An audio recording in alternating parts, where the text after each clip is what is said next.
Les grands entretiens de Storia Voce.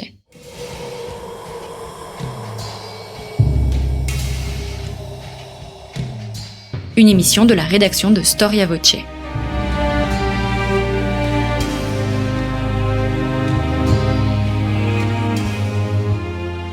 On retrouve Manuela à Figi.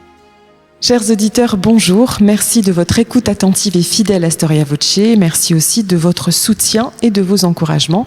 Et bienvenue dans le 3e épisode de notre triptyque de grands entretiens consacré au Médicis. Alors, je suis heureuse de retrouver ici à Florence Marcello Simonetta. Bonjour. Bonjour. Vous êtes historien de la Renaissance, spécialiste des Médicis et de Machiavel. Avec vous, nous avons parcouru plus de 70 ans déjà d'histoire florentine et italienne à travers l'ascension du clan médicéen à partir de Laurent le Magnifique en suivant ses fils, ses neveux dont certains ont porté la tiare pontificale. Et nous arrivons à la dernière de ses héritières directes, Catherine, qui deviendra reine d'une France lacérée par les guerres de religion. Nous nous arrêterons toutefois avant cette période. Alors, la vie et le règne de Catherine sont sans doute parmi les plus connus et étudiés. En quoi la biographie que vous lui consacrez apporte-t-elle quelque chose de nouveau ? Effectivement, la reine-mère est très très bien étudiée et je ne me suis pas occupé d'elle. Je me suis occupé de la jeune fille florentine qui a une vie effectivement extraordinaire, presque incroyable. On va la découvrir peu à peu. Et donc, la nouveauté de mon conte est tout dans la jeunesse de Catherine jusqu'à la mort de son mari. Alors, l'histoire de Catherine est celle d'une très lente ascension, d'un apprentissage douloureux du pouvoir, avec lequel s'établit d'ailleurs un rapport très complexe, on va le voir, et cela dès son enfance à Florence, où elle se trouvera au cœur des luttes entre Médicis et républicains. Alors peut-être là serait-il bon de resituer un peu le cadre de cette lutte. Nous nous étions arrêtés la dernière fois au sac de Rome en 1527, avec la défaite cuisante, humiliante de Clément VII face aux armées impériales de Charles Quint. Qu'est-ce qui se passe ensuite ? Bon, le livre, au début, montre les parallèles entre les papes, Clément VII, qui est effectivement prisonnier des impériaux à Rome, et de l'autre côté, Catherine, qui n'est pas prisonnière formellement, mais elle se trouve, disons, coincée à Florence, où le Médicis vient de se faire chasser.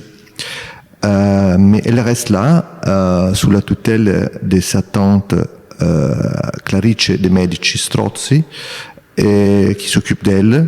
Parce que Catherine est orpheline, précisons. Oui, et elle a 11 ans, presque, et sa famille est disparue. Et donc, c'est très compliqué pour elle. Elle reste, disons, otage d'une situation politique très compliquée et très dangereuse. C'est-à-dire, quels sont les partis en présence ? D'un côté, les républicains, et d'un côté, les Médicis et leurs partisans ? Alors, à Florence, après la chassée des Médicis, il y a un gouvernement républicain, au début plus modéré, et après quelques mois, moins modéré. Et c'est à ce moment-là que les papes qui se débrouillent un peu il arrive à s'enfuir de Rome. Il se réorganise lentement. Il comprend que la seule manière pour survivre, c'est de se mettre du côté de l'empereur qu'il a quand même détruit. Donc, il invite Charles Quint à Bologne pour lui faire une grande cérémonie et le couronner empereur. Et en même temps, il lui demande de les soutenir pour la reconquête de Florence. Donc, vers l'an 1529, les sièges de Florence commencent, les républicains résistent fortement, et il faut imaginer que Catherine se trouve dedans la ville qui est assiégée par son oncle. Donc, c'est pas très facile. Est-ce qu'elle est menacée ? Oui, pas au début. Donc elle, à ce moment-là, sa tante est morte, elle est toute seule, elle se trouve dans un couvent des Murate, qui est toujours là et a été fait en prison après. Et elle essaie de rien faire. Effectivement, elle est très petite. Les sœurs la protègent un peu, mais dans un moment particulièrement aigu du siège, certains républicains proposent de la prostituer pour la ruiner, pour sa vie, la violer littéralement, pour vengeance vers son oncle qui est en train de détruire la ville de Florence. Donc c'est une situation terrible et elle se débrouille dans une manière, disons, brillante. Parce qu'elle s'est fait couper les cheveux et dit bon, moi je vais devenir sœur, donc vous pouvez pas me toucher. Il y avait des gens qui étaient prêts à la porter au bordel, effectivement. Et ça, c'est la première épreuve, disons, de son courage et son intelligence, disons, politique. Sait-on jusqu'à quel point cette cruauté dont elle fait l'objet va marquer son caractère ? Et elle doit apprendre très vite des manières de survivre dans des situations d'extrême danger. Il faut se rappeler que ses parents sont morts jusqu'après sa naissance, sa mère et aussi son père. Sa mère française et son père italien qui était Lorenzo de Medici le jeune. Et donc, elle a grandi sans des vrais parents et elle a toujours dû développer un sens d'indépendance très forte. Donc, on va voir que sa résilience est bien, disons, créée du début jusqu'à la fin. Catherine est l'arrière-petite-fille de Laurent de Médicis. Qu'est-ce qu'elle représente pour les Florentins, cette jeune héritière ? Et pas seulement, elle est aussi, du point de vue du sang, la dernière de la dynastie, disons de la branche du Laurent le Magnifique. Et donc, les Florentins du côté Médicis, évidemment, ils sont les l'aiment, disons, mais les autres, non. Elles représentent, c'est les symboles de la tyrannie, de l'oppression. Et donc, disons que ça dépend des gens qui la regardent, mais elle a un rôle très, très important dans la ville. Alors, vous avez parlé du pape Clément VII qui, malgré l'humiliation que lui infligeait Charles Quint, s'allie avec lui et demande son aide pour reconquérir Florence. Florence est remportée par le clan des Médicis qui reviennent dans la ville. Et c'est à ce moment-là que la ville est érigée en duché. Le duché de Florence qui sera donc confié aux Médicis. Et donc, les Médicis détiennent désormais un pouvoir qui est héréditaire. Qu'est-ce que ça change pour cette famille et qu'est-ce que ça change dans la vision qu'elle a d'elle-même ? Et c'est la première fois qu'on peut parler proprement d'une dynastie. Jusqu'à ce moment-là, les Médicis étaient une famille très puissante, très riche, avec beaucoup d'influence, mais ils n'avaient pas les droits formels à l'héritage. Et malheureusement pour eux, les survivants de la famille ne sont pas des fils légitimes. Donc les seuls qui survivent à ce moment-là sont... La seule légitime est Catherine. Mais du côté mâle, il y a Alessandro, qui est demi-frère de Catherine et qui l'aime pas du tout. C'est un homme très violent, très libidineux et méchant. Et de l'autre côté, il y a Hippolito, qui est le fils de Julien de Médicis, le frère du pape Léon X, lesquels est devenu cardinal contre ses propres désirs. Il voulait être lui le duc. Donc, il y a une lutte entre ces deux hommes, les demi-frères, les cousins de Catherine, qui veut les deux être duc de Florence, mais enfant, c'est Alessandre qui va l'emporter. Apparemment, il empoisonne son cousin, le cardinal, qui avait à son tour essayé de les faire exploser. Donc c'est une famille, vraiment des gens très gentils. Et Catherine, on dit qu'elle était amoureuse de ce jeune cousin Hippolyte, qui était effectivement un nom très charmant, très beau, plus grand qu'elle. Et quand et ça va arriver plus tard, quand Hippolyte s'est fait empoisonner, elle est très très triste et enragée envers son demi-frère Alessandro. Donc dans ces côtés familiers, les Médicis commencent à se voir comme la dynastie qui va effectivement rester là longtemps. Catherine est appelée à Rome finalement auprès de son oncle le pape Clément VII. Que sait-on de cette parenthèse romaine? Que sait-on de l'éducation qui lui est prodiguée à ce moment-là? Bon, elle est très soulagée d'être vivante, de pouvoir manger des choses décentes, parce que pendant les sièges n'était pas le cas.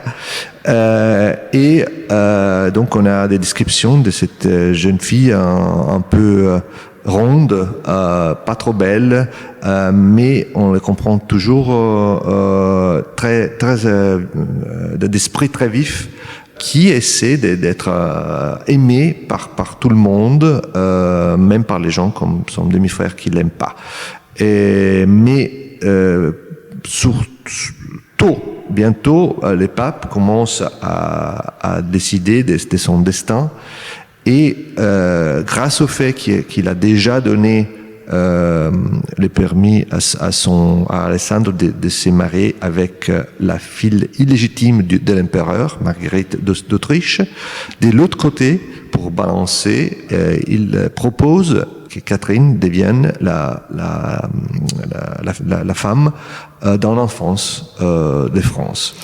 Est-ce qu'on peut considérer que Catherine n'est qu'un pion finalement dans la stratégie de Clément VII? Oui, on peut le dire. Même s'il y a des signes de vraie affection de la part de son oncle. Et c'est un nom très froid en général, mais dans des petits épisodes, anecdotes on peut voir qu'effectivement il avait une vraie amour pour cette petite fille qui était quand même la dernière légitime de sa branche. Et c'est dans cette perspective qu'il veut qu'elle aille un futur très très heureux possiblement, et donc voilà, il propose, il arrive avec beaucoup de négociations à éclencher cet accord grâce auquel elle va épouser Henri d'Orléans. Alors, Clément VII navigue entre deux eaux. À la fois, il marie donc Alessandro avec la fille illégitime de Charles Quint. Il promet Catherine au fils de François Ier. Il s'agit d'une mésalliance finalement, que Catherine de Médicis épouse un enfant de France. Pourquoi François Ier s'y soumet-il? Accepte-t-il cette mésalliance? Parce qu'il a besoin du soutien du pape. La raison secrète, disons, c'est qu'il faut se rappeler que François Ier a un allié pas trop cachère, disons, que c'est les Turcs. Et donc, moi, j'ai trouvé des documents, effectivement, qui montrent que dans les entretiens privés entre les papes et les rois, apparemment, il y a un accord secret pour que les papes ne soient pas gênés par les Turcs. Et on va voir, c'est drôle, parce que les Turcs, ils attaquent toute l'Italie, les côtes, jusqu'évidemment à l'Espagne. Ils touchent pas, évidemment, les côtes françaises, parce qu'ils sont alliés. Ils touchent pas les côtes de l'État, de l'Église. Donc c'est une sorte de pacte tacite. De non-agression. Et voilà, et les mariages est dans cet engrenage très compliqué en des éléments. Donc on peut dire que les papes et les rois très chrétiens, ils se trouvent d'accord pour s'allier avec les Turcs contre l'empereur. Et voilà que Catherine commence, même comme pion, à avoir un rôle important dans l'histoire d'Europe.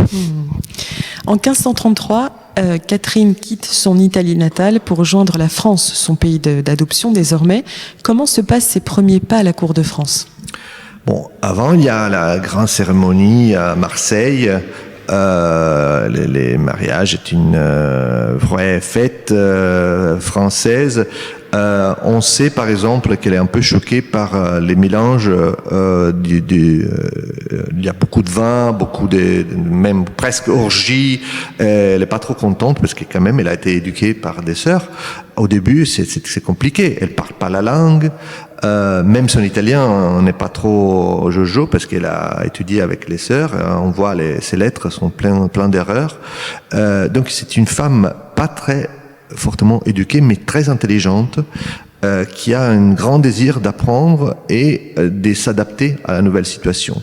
Et elle écrit à son oncle, le pape, une petite lettre que j'ai retrouvée aux archives Vatican. Et là, on voit vraiment cet adolescent qui essaie de montrer qu'elle se trouve bien dans cette situation où effectivement elle se trouve pas trop bien.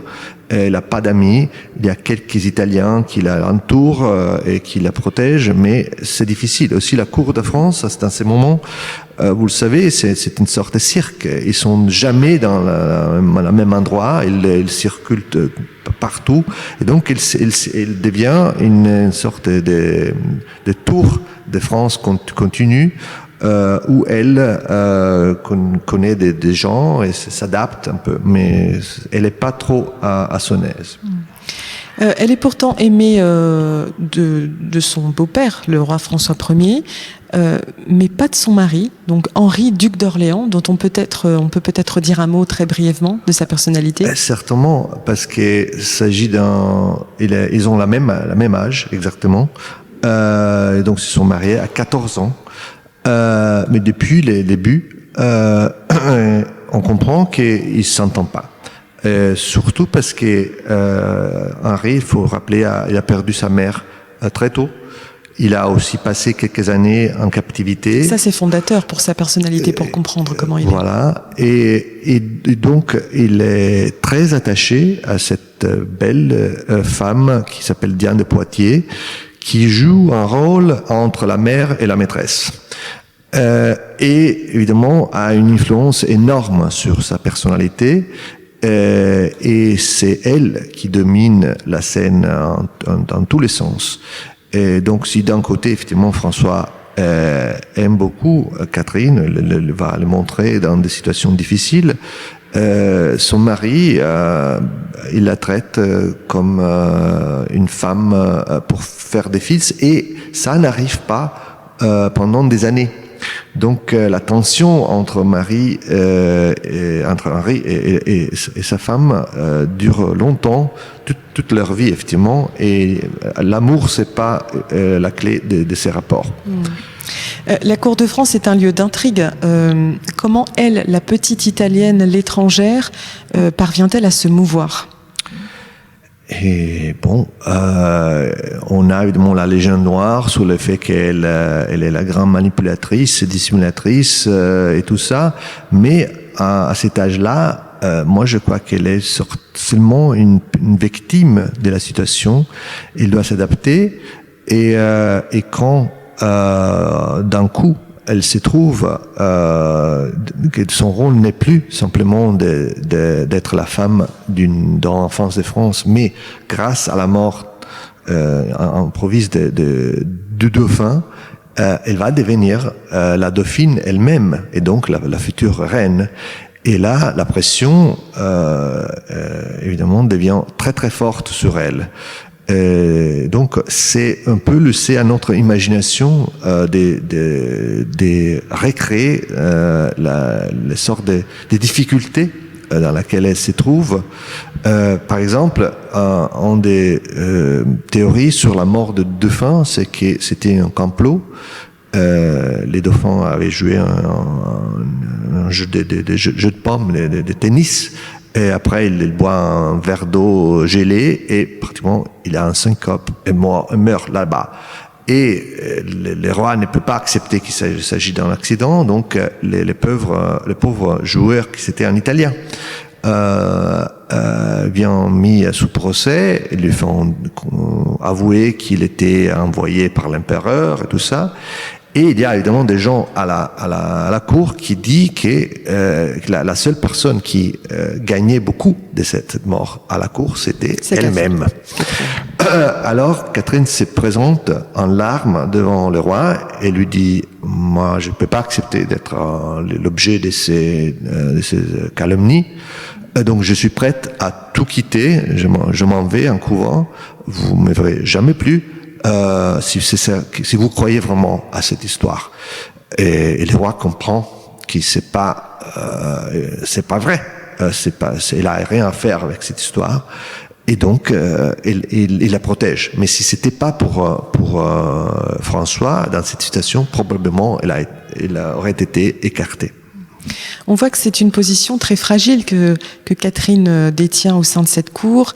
Elle est assez isolée, elle est reléguée dans l'ombre par Diane qui prend toute la place. Elle est stérile dans un premier temps, les 10 premières années de son mariage, avant ensuite d'avoir une maternité assez prolifique, on le verra plus tard, 10 enfants. Est-ce que Catherine est une femme résignée ? Décidément, oui. Et donc, en fait, on peut parler du fait qu'en 1544, finalement, les premiers fils est né, ça s'appelle François. C'est la grande fête pour le grand-père, même plus que pour le père, qui probablement n'aurait pas été trop gêné par la désespérance de sa femme. Et évidemment, au moment où il y a les premiers, les futurs dauphins de France, sa position devient tout à coup plus forte. Et donc, elle est toujours fragile, mais et il faut aussi dire que c'est Diane qui s'occupe de l'éducation de ses fils. Ça, c'est une sorte de torture pour une mère, vous imaginez. Elle a un accès très limité à tous ses enfants. Effectivement, elle va en produire une dizaine, dont 7 survivent. 3 seront rois de France, 2 seront reines de Navarre ou d'Espagne, donc c'est pas mal comme bilan. Mais au moment où elle les produit, ces enfants, pratiquement, elle les voit pas. Presque chaque mois, elle a les droits de le voir très brièvement. Il y a des descriptions de ces visites très, très émouvantes, mais c'est une vraie torture. Parce qu'elle doit produire les enfants et c'est son seul rôle. Le reste, c'est rien. Catherine est une Médicis, elle possède donc ce goût des arts, du faste, elle possède aussi cette certaine élévation intellectuelle si propre à sa famille. Est-ce que c'est le seul moyen dont elle dispose peut-être pour exister à la cour ? C'est un des moyens les plus forts, les plus. Il y a aussi les soutiens de son beau-père, parce que François, il a compris que la guerre culturelle, disons, on la gagne en Europe en invitant ces grands artistes italiens et surtout florentins. Donc il y a Rosso, il y a Benvenuto Cellini. Il y a des scènes où on voit effectivement Catherine qui visite l'atelier de Benvenuto entre les autres. Il y a aussi la maîtresse de François qui n'aime pas du tout Benvenuto Cellini, Madame d'Étampes. Donc il y a beaucoup d'histoires comme ça qui nous font comprendre qu'elle a cet amour pour l'art, pour l'architecture. Elle va être mécénat elle-même, même si elle a pas nécessairement tous les éléments culturels et techniques pour apprécier ces choses.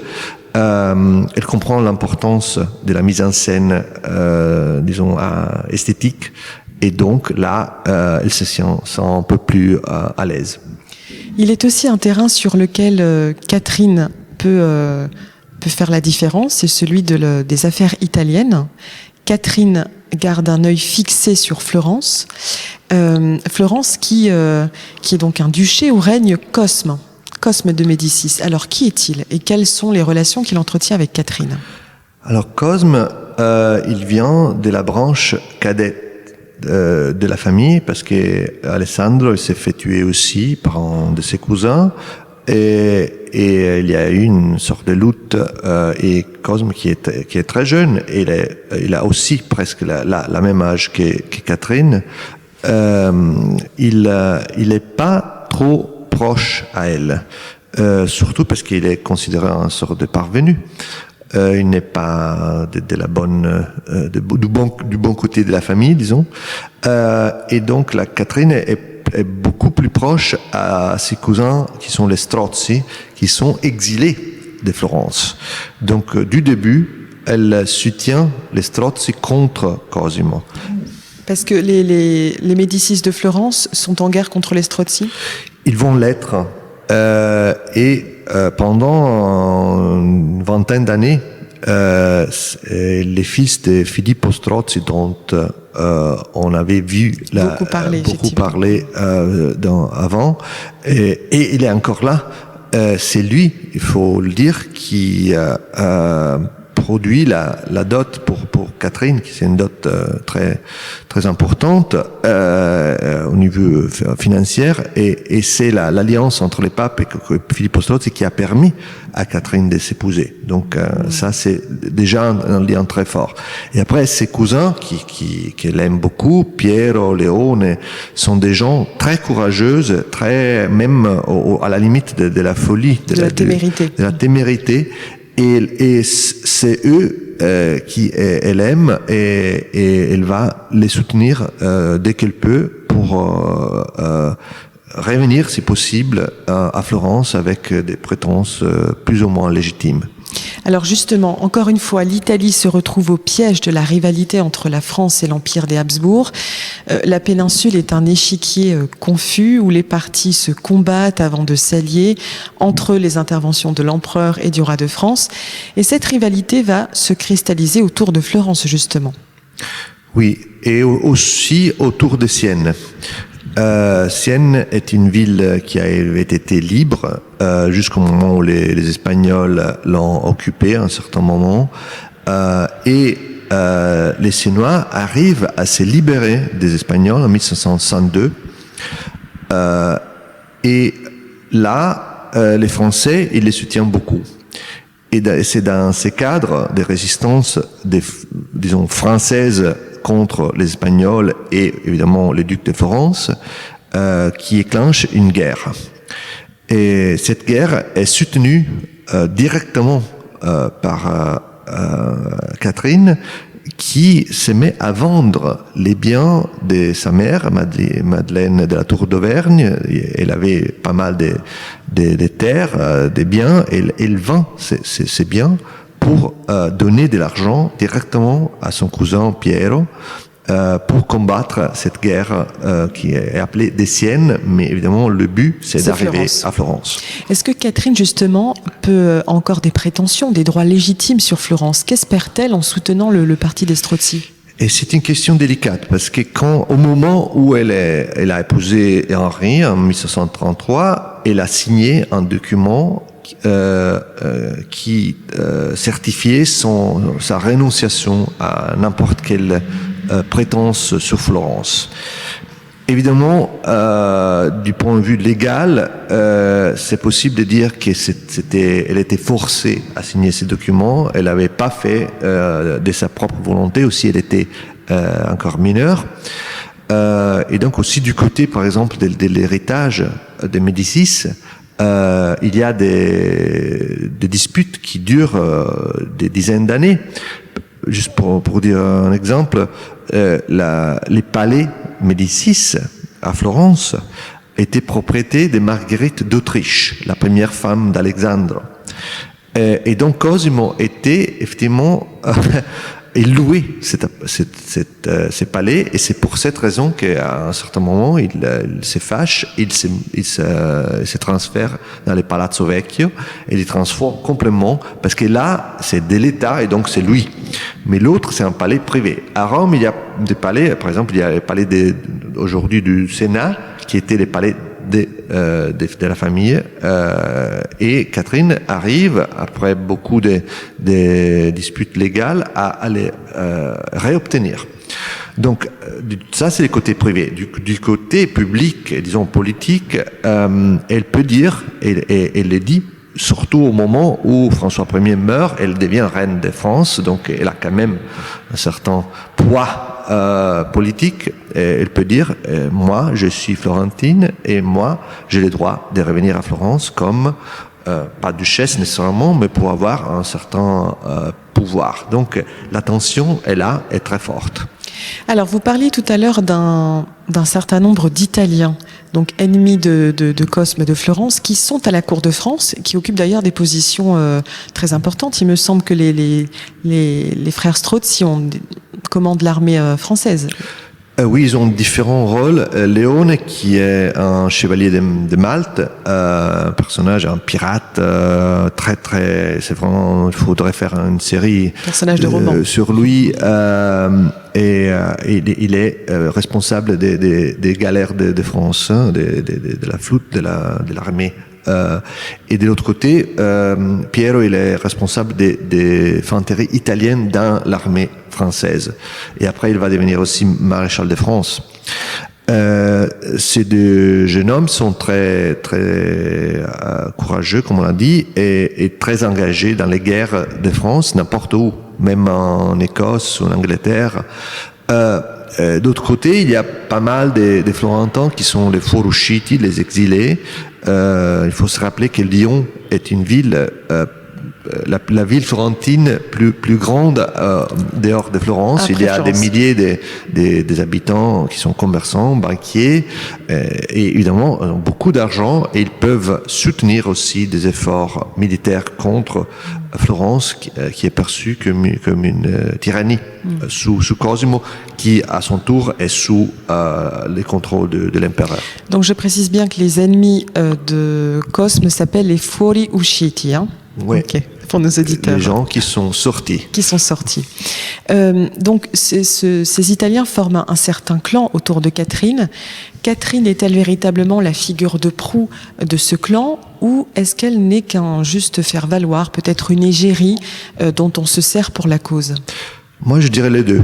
Elle essaie d'adresser les problèmes, comme on a dit, elle sacrifie même ses propres biens privés. Mais en même temps, c'est pas elle qui fait l'action, donc elle soutient, mais à distance, toutes ces opérations, et les opérations de guerre arrivent presque aux portes de Florence. Et les plans de Strozzi avaient été très bien étudiés, sauf que l'armée, à ce moment-là, n'était pas sous le contrôle de Léone, mais d'un personnage qui avait eu un problème personnel avec Léone, et décide probablement délibérément de retarder l'arrivée de cette armée sur les côtes toscanes, et donc les plans de Strozzi échouent. Et il y a une lettre très émouvante écrite par Piero qui dit, bon, écoute, moi je suis aux portes de Florence, je suis prêt pour agir, pour intervenir, mais sans l'aide des Français, j'arrive pas. Et donc après il se jette dans une bataille presque suicidaire à Marciano, ou aussi connu comme Scanagallo, et un nom un peu triste parce que beaucoup de Français ils vont y mourir. Et après cette défaite, les rêves, disons, de revenir à Florence dans une manière, disons, militaire et organique, finit là, plus ou moins. Donc la France est balayée par les armées impériales de Charles Quint. Piero Strozzi meurt, lui aussi à son tour. Et puis en 1559, donc quelques années plus tard, 3 ans après, c'est la paix de Cato Cambrésis, donc signée entre la France et donc Charles Quint, qui vient parachever la défaite française en Italie et met fin à toutes ses prétentions. La péninsule devient pratiquement une province impériale et Florence est perdue, vous l'avez dit. Comment Catherine vit-elle cette défaite personnelle ? Bon, Catherine, je vais juste rappeler un épisode important avant, parce qu'en 1567, il y a la bataille des 50 ans, qui est une autre désastre militaire français. Et c'est cette défaite qui est la prémisse pour la paix de Cato Cambrésis. Dans ce moment-là, Catherine montre son courage pour la première fois dans une manière publique, parce qu'Henri, il est terrorisé, il y a la possibilité très très très concrète que les impériaux ils arrivent à Paris. Et elle-même, elle se présente au Parlement à Paris et fait un discours où elle dit mes chers Français, il faut se défendre, montrer qu'on peut le faire et ça c'est pas lui qui le fait, c'est elle. Donc voilà, on voit que la résilience n'est pas un mot, c'est vraiment dans l'action. Donc quand la paix est signée, et effectivement c'est la fin des ambitions, disons, au sud de l'Europe pour la France.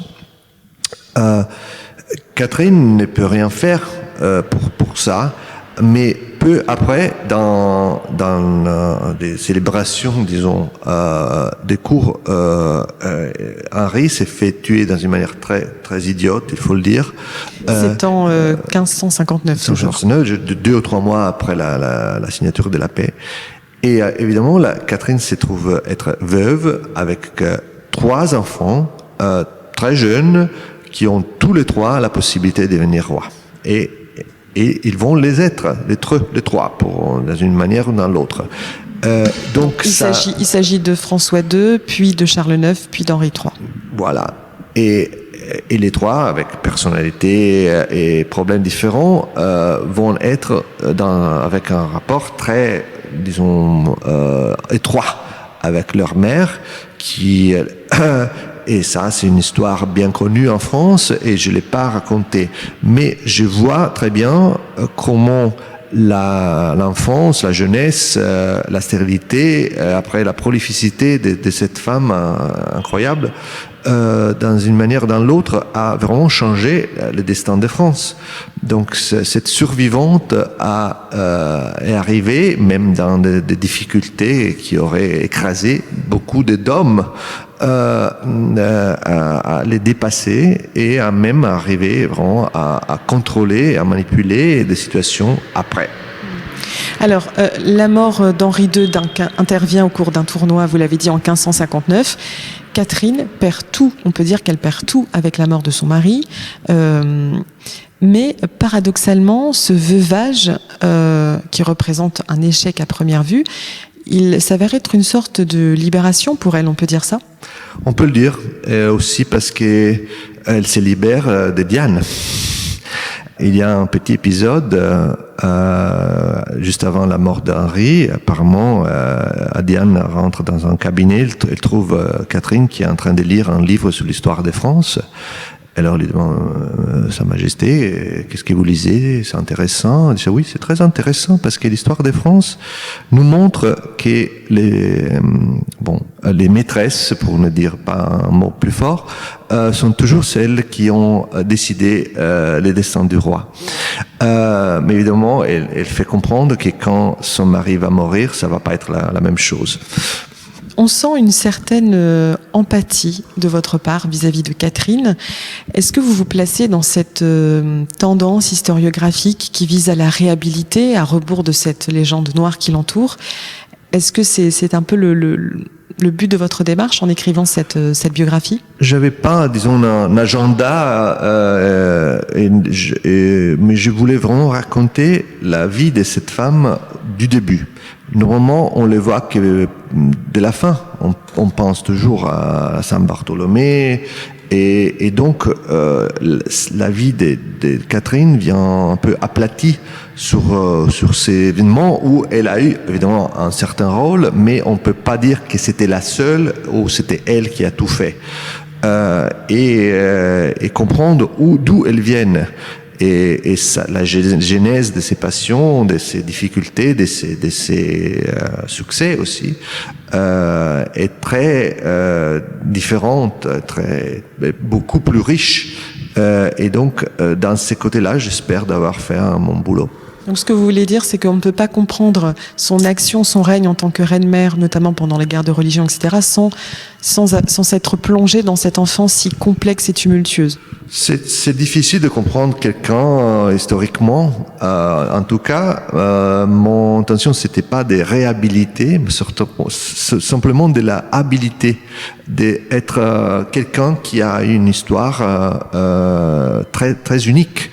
Il y a personne comme elle dans l'histoire qui du risque d'être prostituée dans un bordel de Florence devient la mère des trois rois. Et donc l'histoire elle-même parle par soi-même. J'espère que ça sera l'impression des lecteurs. Quel est le trait Médicis le plus saillant que vous percevez chez Catherine ? Vous me demandez si elle est plus lion ou renard. Moi, je dirais les deux. Elle est lion et renard à la fois. Elle a compris elle a compris qu'on peut rien faire si l'on n'est pas renard, et il faut pas lancer dans la violence si ce n'est pas nécessaire. Mais elle a bien compris, elle a bien lu Machiavel, qui après tout avait dédié son prince à son père, que quand c'est nécessaire, il faut y aller. Merci beaucoup Marcello Simonetta pour ces 3 épisodes d'immersion médicéenne et florentine. Je rappelle les 3 ouvrages que vous avez consacrés aux Médicis: L'énigme Montefeltro, Des renards et des lions, et donc Catherine de Médicis, publié en français aux éditions Albin Michel. Merci à vous chers auditeurs et je vous dis à très bientôt.